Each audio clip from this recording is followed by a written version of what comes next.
controversial author of Confessions of a Video Vixen, Karrine Steffans. Now, the views expressed in her book are not mine, and I want to make this very clear, that I have no idea if these allegations are true or not. Now, this book is a cautionary tale. Who's this a cautionary tale to? Well, what's happening is that a lot of women have unrealistic views of this part of the industry. You have a lot of young girls who want to, at a very early age, just be video girls, and they think that that's modeling. I get emails on my website, which I have been getting for over the last 2 years, of people asking me, how do they get into this? I want to be a model, so how do I get into the next yin yang video? Or, and I have to explain that that's not modeling, and I've never been a model, and that's not what it is, and that's not how it happens. They're actually changing their minds about what they thought the industry was like, thinking that nothing bad ever happens, and life is essentially like a video, and it's just not. Well, it depends on the choices that you make. Well, it depends on the choices that you make, but a lot of us, unfortunately, are being ill-informed. A lot of us are just aren't being told. I wish that I had, people around me. I wish that I had a family base. A lot of women do have, and they have a family, and they have friends, and have people who care, and they're educated better than I was. But many women and young girls aren't as educated as we should be. Imagine being a teenager, right? And seeing one of your favorite idols on the screen dancing in one of the most hottest music video, and thinking to yourself, oh my God, one day I'm going to be just like her, right? Not knowing the darkness that lies behind these girls' eyes and the things that they had to go through, the amount of orgies that they had to go through to get on that screen, to even get mentioned with that guy. You have no clue. And Karrine is really just exposing the darkness behind the music industry and the vixen world. All that glitter is not gold. I'm sure you heard of the saying that the prettiest girls have to do the most ugliest things. When you see these Instagram girls on Instagram traveling from Dubai like every single year, and they're going to places that cost tens and thousands of dollars to vacation, and you don't see them clocking into a 9-to-5. You got to really ask yourself, what are these girls doing? I'm sure a lot of us have heard of the stories of these Instagram girls going to Dubai, getting defecated on, getting urinated on, and some even had to have intercourse with dogs. Yes, I did just say dogs. So a lot of girls with the most angelic faces had to do the most ugliest things to experience quote unquote luxury and the finest things that life has to offer.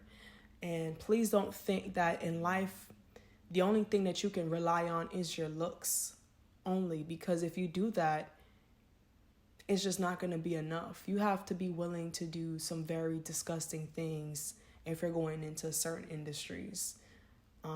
Men will exploit you, and you will probably exploit yourself one way or the other just to get to the top.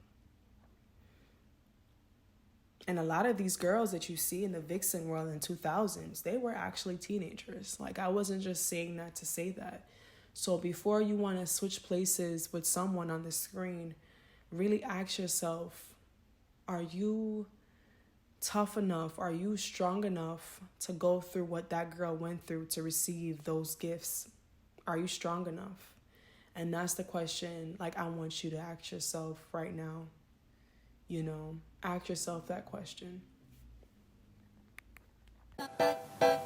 You tell your story, but you also tell their story and take away their privacy by naming them for profit. There's something very wrong, something very unfair about that. Okay, let's start here.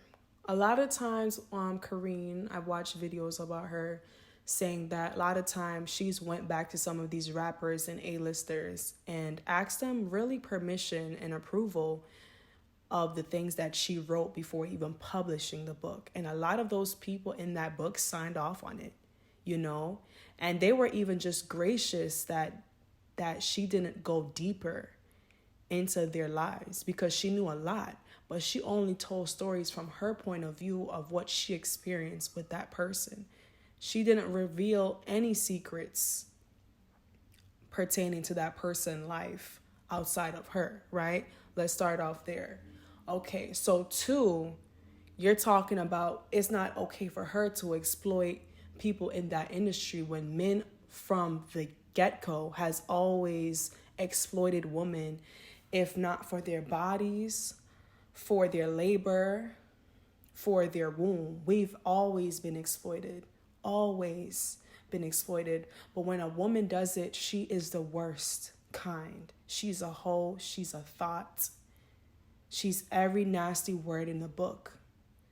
You know, and now we're in a time where we have people like Lotto and what's that girl named Spice.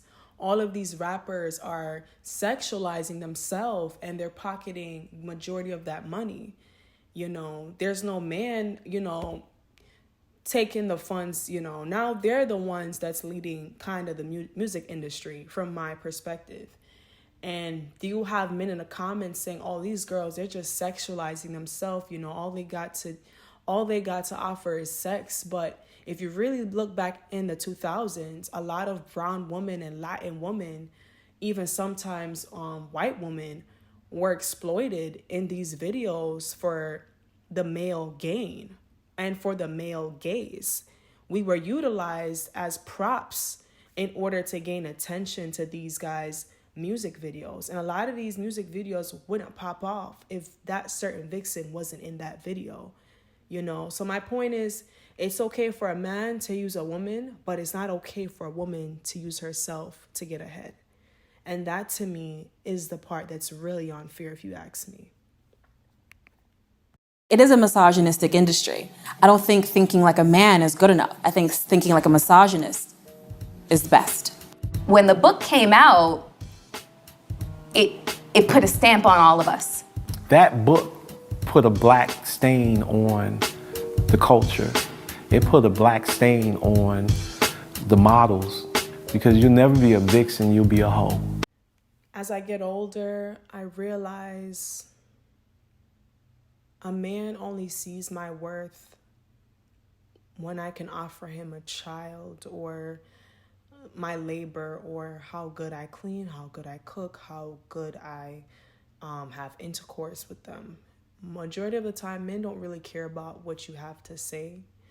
They just care about how you make them feel and how much you increase their status and how they can show you off in front of their homeboys and how they can capitalize off of you. And that's what I've learned. Men don't necessarily care about the unconditional love that you speak of so much. They only care about how they can benefit from you. And notice how every time you've ever heard a man talk about why he loves his wife or girlfriend, it's always about the benefits that he gets from her. Not the things that she is with just being. Like, she exists is enough. Like, her existing is not enough. Her just being and just existing is not enough to that man. It's always what she can offer and how she makes him feel. And that's what I've learned, you know, in dating. And that's just the honest truth. So, you know, like and subscribe if you like me keeping it real.